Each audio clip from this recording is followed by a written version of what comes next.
And you know, there is increasing pressure from lawmakers in Washington as well as the American public for President Obama to be more specific in the strategy for Libya. There's also increasing cost and a debate with many layers about whether the U.S. should have gone in the first place. So let's go now to Austin, Texas, to speak now to radio host Alex Jones.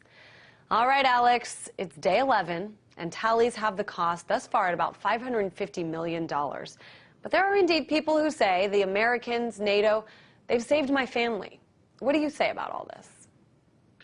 Well, I mean, that's just classic propaganda. When the United Nations is going along with the butchering that happened in Rwanda back in the early 90s, you know, nobody cared. When Saddam Hussein was a U.S. puppet and brutally repressed his people and used U.S. nerve gas on the Kurds, it was a great act of patriotism.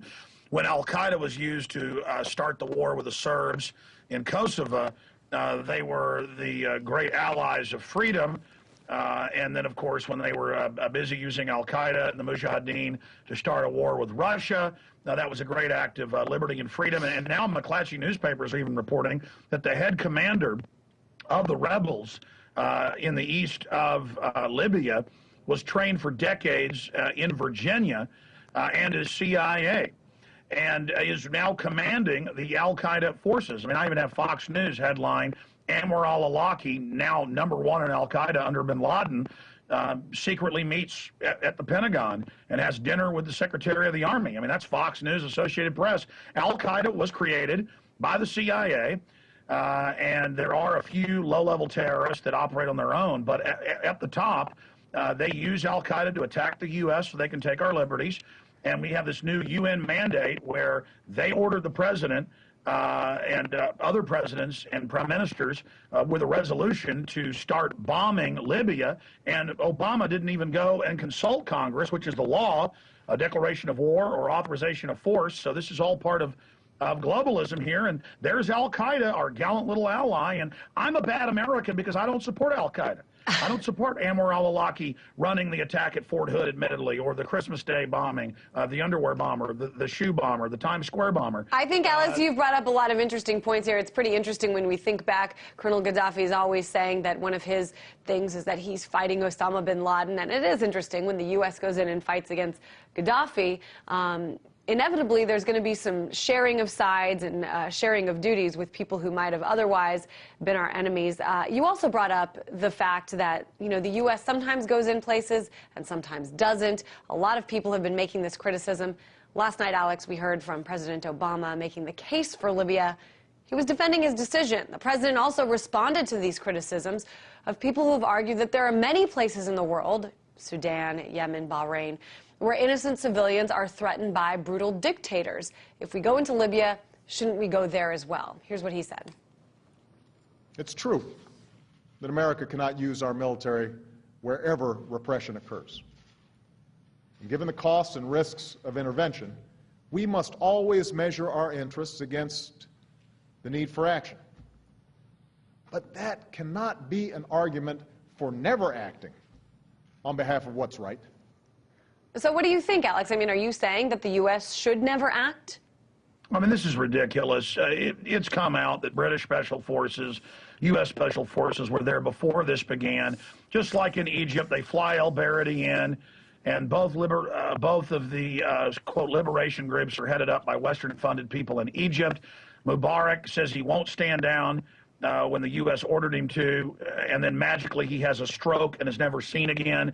That's one of their former dictators like Saddam that they propped up. I mean, this is ridiculous. The West is setting a precedent through the UN that they can fund rebels to start wars against regimes not favorable to the globalist system, and then the West will come in and bombard them. We've now seen Senator Lieberman and others calling for no-fly zone and kinetic military action, which means bombing, with the new Orwellian term, against Syria. And this is about AFRICOR, later moving into Sudan, later moving into Somalia, later moving into the entire continent of Africa. This is part of full spectrum dominance, and this is the beginning of a new front.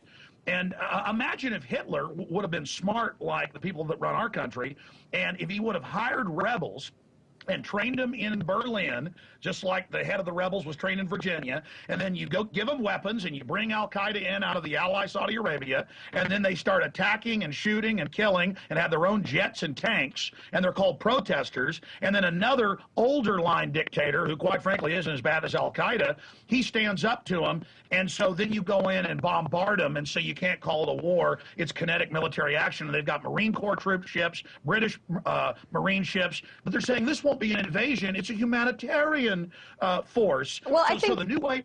I think, Alex, it's an interesting point that you bring up. The fact that we're going into this country, and a lot of Americans and a lot of, members of the U.S. government, even people with expertise in this area, don't exactly know who the rebels are. And I want to play this for you. This is a soundbite from Senator Rand Paul, about what he has to say about this, and I'll have you respond.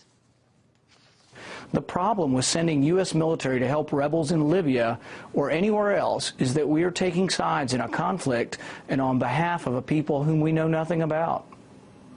When or if there is regime change in Libya, what kind of leadership exactly will replace Gaddafi? Who are the Libyan rebels exactly? Who are the Libyan rebels exactly? I know that you've spoken about Senator Rand Paul on your show before. What do you think? Do you think he has a point? Well, he's absolutely right. Look, geopolitically, if you break down what's even buried in the mainstream press, it's admitted. There are a lot of angry people who don't like the 42-year rule of Gaddafi, and they have beefs, but the U.S. and NATO got the ball rolling on record by inserting rebel commanders to command hardcore Sunni radicals who want to overthrow secular Arab and North African countries. So it is Al-Qaeda. They started the ball rolling, just like they started the attacks on Serbia, the attacks on Russia's underbelly in 1979. Zbigniew Brzezinski brags about this. So yes, there were some real people who didn't like Hosni Mubarak in Egypt, and some real people who were independent, a lot of different groups that didn't like Gaddafi. I don't like Gaddafi. I mean, I don't like tyrants, but the fact is, this has nothing to do with humanitarianism. It's about a beachhead in Africa, destabilizing the Middle East, and the secret army brigades of Al-Qaeda, the sword of the New World Order, is being used yet again. They use them against America to take our liberties. They use them against Russia to suck Russia into a war to bleed them. They use them against the Alex, Serbs let me get in here real Balkans. quick. We're running out of time, and I have you here, so I really want to ask you this. Certainly, over the last few months, especially in light of your friendship with Charlie Sheen, you've been getting some media attention. Several magazines have done profiles on you, from Rolling Stone to this one in New York Magazine. This article says, a strange man is following you, shouting about mind control, assassins, the 9/11 conspiracy, and the Bilderberg Group. Radio host Alex Jones has cornered the bipartisan paranoia market. And Alex, kind of a frightening photo there. You're called strange, a conspiracy theorist, and more. Your reaction? I mean, do you think they captured the essence of Alex in this article? No, it's a complete, sophomoric, classical, cliched piece. And I even gave them the photo they wanted. I said, let me show the New World Order my war face, and then I'm 110%. But to be clear, New York Magazine had already been here to interview me before the Charlie Sheen thing. So had the Rolling Stone. It's just that they then grafted a little bit of that into the story. Charlie's my friend. He got back on drugs. I went out there to try to help him, stay clean, sober. And then I had him on my show to talk about how he was sober. And then he kind of went off the rails because he was angry at his bosses at Warner Brothers and CBS that day. And that was not where I intended that to go. Quite frankly, in some respects, it's kind of overshadowed some of my other important work that we do. I first interviewed Charlie Sheen on my syndicated radio show because he contacted me and wanted to talk about 9/11 truth. I think, Alex, it's a good thing, though, that you're getting a lot of, press out there. As they say, no press is bad press, and certainly your message is getting out there. Alex Jones, radio host of The Alex Jones Show. Thanks for having me.